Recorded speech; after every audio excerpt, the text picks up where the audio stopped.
ఈరోజు భారత విద్యార్థి ఫెడరేషన్ ఎస్ఎఫ్ఐ ఆధ్వర్యంలో తెలంగాణ రాష్ట్ర మొత్తానికి ఈరోజు డిగ్రీ, పీజీ, ఇంజనీరింగ్, అదేవిధంగా డిప్లొమా, అదేవిధంగా ఇంజనీరింగ్ కళాశాలలో బంద్కు పిలుపునివ్వడం జరిగింది.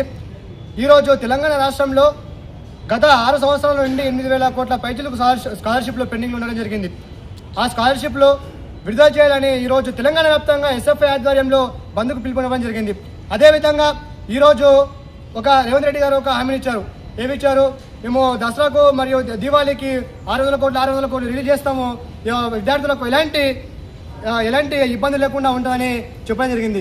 కానీ నేటి వరకు ఇప్పటిదాకా ఆ యొక్క 1,200 కోట్లు రిలీజ్ చేసింది లేదు. అదేవిధంగా స్టూడెంట్స్కి ఎలాంటి సహాయకారం చేసింది లేదు.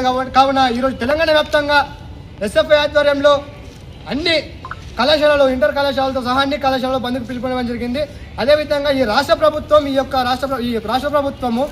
ఈ విద్యార్థుల పట్ల ఎందుకు నిర్లక్ష్యం వహిస్తూ ఉందో అని అర్థం కావట్లేదు. అదేవిధంగా ఈరోజు రేవంత్ రెడ్డి రాష్ట్ర ప్రభుత్వం నిన్నగాక మొన్న స్కాలర్షిప్ల పైన ధర్నాలు, స్కాలర్షిప్ల పైన బంధు అంటే నైట్కి ఒక రాత్రే ఒక విజిలెన్స్ రిలీజ్ చేయడం జరిగింది.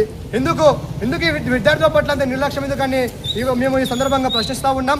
కావున మేము ఎస్ఎఫ్ఐ వారికి డిమాండ్ చేసేది ఏంటంటే తక్షణమే ఎస్ఎఫ్ఐ ఆధ్వర్యంలో ఇమీడియట్లీ ఆ యొక్క స్కాలర్షిప్లు విడుదల చేయాలని మేము డిమాండ్ చేస్తూ ఉన్నాం. అదేవిధంగా స్థానిక సమస్యలు కనుక తక్షణమే పరిష్కరించాలని డిమాండ్ చేస్తూ ముగిస్తూ ఉన్నాం.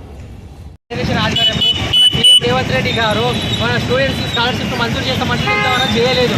కావున ఈ రోజు పెద్ద ఎత్తున విద్యారంగాలన్నీ బంద్ చేయడం జరిగింది. మళ్ళీ అతని 1,200 కోట్లు మంజూరు చేస్తే అతన్ని చేయలేకపోయారు. 2 విడుదల చేస్తామన్నారు. అదేవిధంగా అతనికి విడుదల చేయలేరంటే పెద్ద ఎత్తున ర్యాలీలు తీస్తామని, ధర్నాలు చేస్తామని విద్యార్థి సంఘాల ఆధ్వర్యంలో మేము తెలియజేస్తున్నాము. అతని తగిన సమయంలో విద్యార్థులకు స్కాలర్షిప్లు మంజూరు చేయాలంటే విద్యార్థుల సంఘాల విధంగా 6 విద్యార్థి సంఘాల ఆధ్వర్యంలో తెలియజేస్తున్నాము.